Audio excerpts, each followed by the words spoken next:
I'm into a thing which I call embodiments. This is a physicalization of spiritual principles and spiritual things on the body itself. And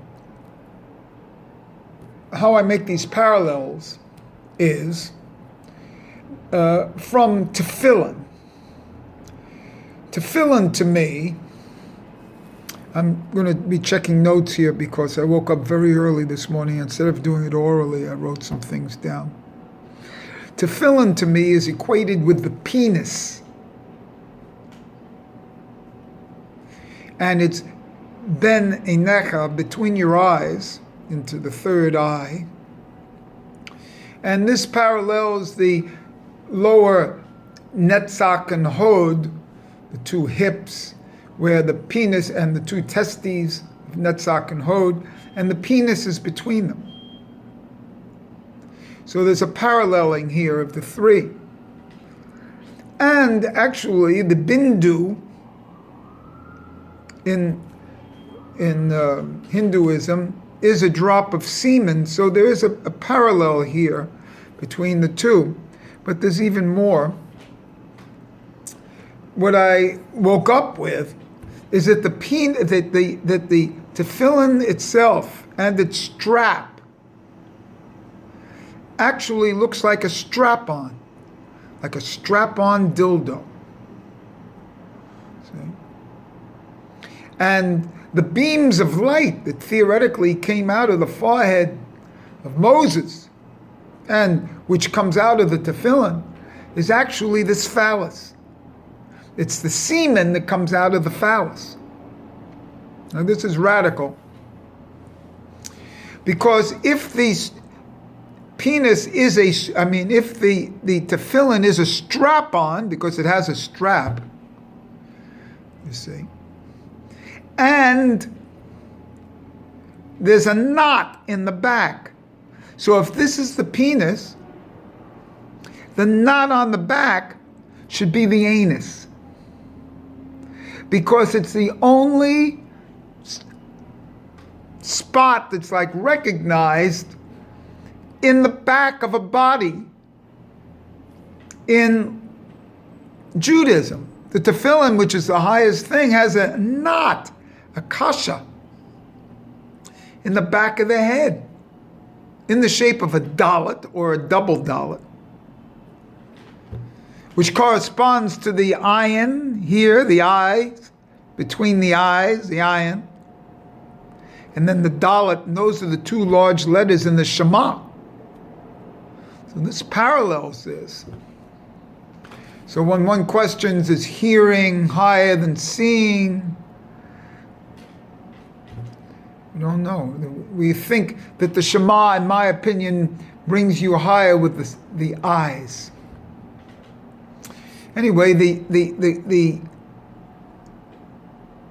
strap of the tefillin itself is, in my opinion, all this up here parallels the lower hips, because the pelvic circle, where the hips move and turn, and the pelvis itself represents the strap to me.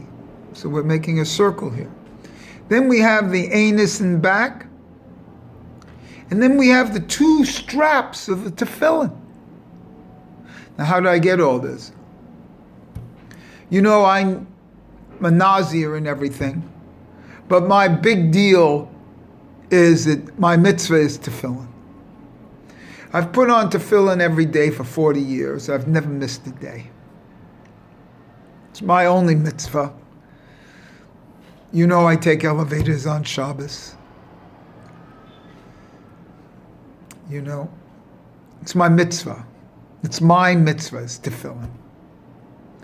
And in a weird sense, the way my hair grew, there's two tefillin straps that go down to netzach and hod from the tefillin itself. Now, I don't stand up too much because I do most of these videos seated. Let me show you how far my hair goes. My hair goes all the way down to Netzach and Hod. See? And it's like on the two, it's set up almost like the two straps of tefillin, and it comes back from the back of the knot of the head down. These Netzach and Hod, in a certain sense, could almost be legs,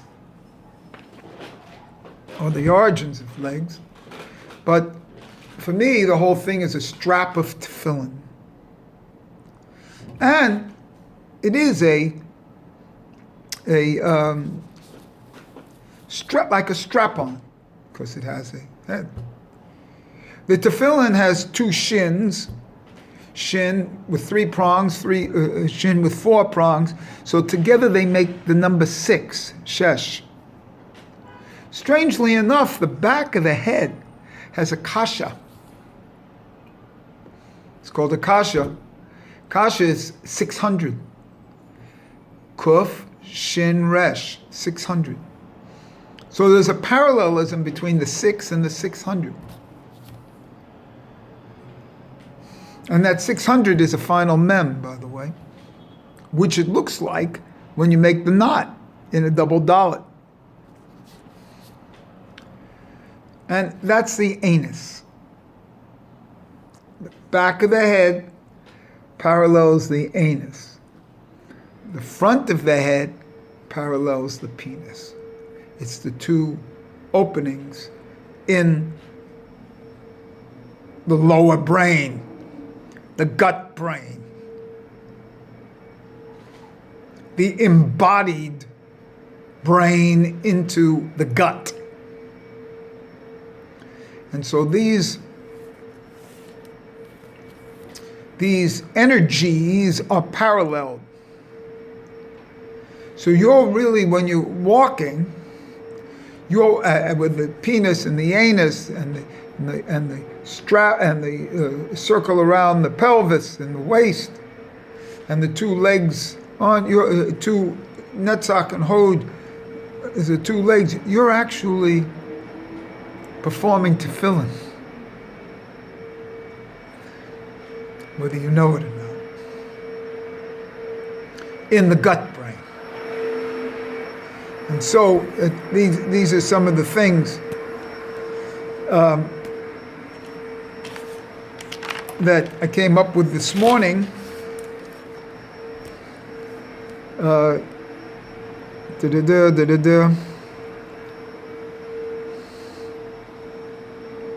Now, of all that has to do with the eyes and the, between the eyes and things like that. Because the question was here, what's higher, the eyes or the ears? Well, the whole thing is that the hand is higher. The fifth, or whatever they call it, fifth sense is the hand. This hand that you touch when they say the tefillin, tefillin on the arm, and then you touch the tefillin of the head. The touching is higher. The touching, the sensation of body touch, fingers are higher than eyes. That's why the pen that writes is highest, because the pen obviously is a phallic symbol, and then you hold it and you write, and you get from your brain. So these are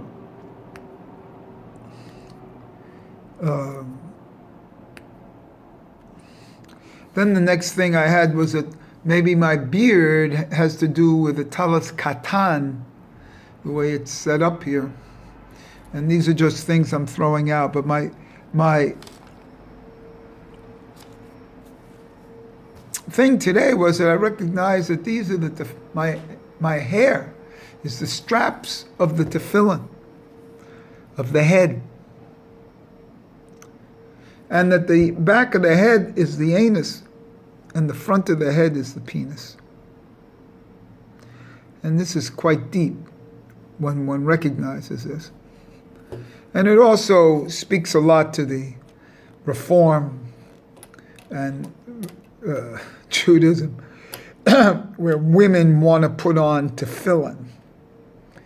By wanting to put on tefillin, it's the same as putting on a strap-on, as far as I'm concerned, and that's what this actually means.